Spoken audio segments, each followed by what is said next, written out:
The opening stretch of the River Nile in Uganda is one of the best places in the world for whitewater rafting and kayaking.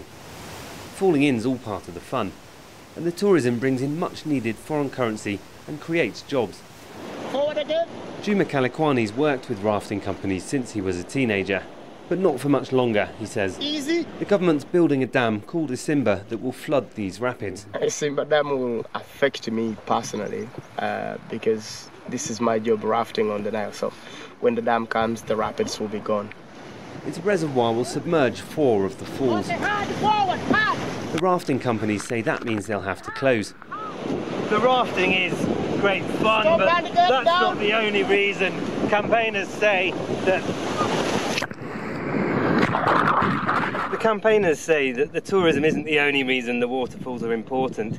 They say they're ecologically unique, and also they have spiritual significance to some of the communities living in this area. So there's actually a conservation agreement between Uganda and the World Bank to protect them.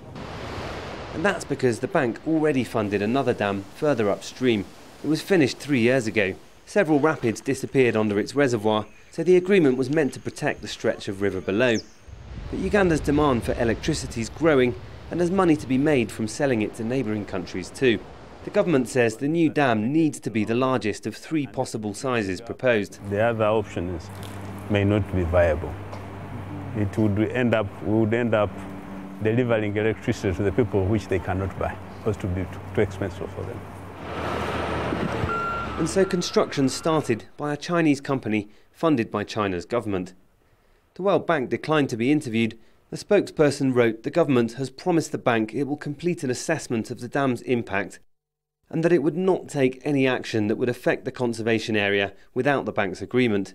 But Jeff Bidandi says it's already happening. He lobbies for the tourism companies. He showed us thousands of signatures of locals who are against the dam.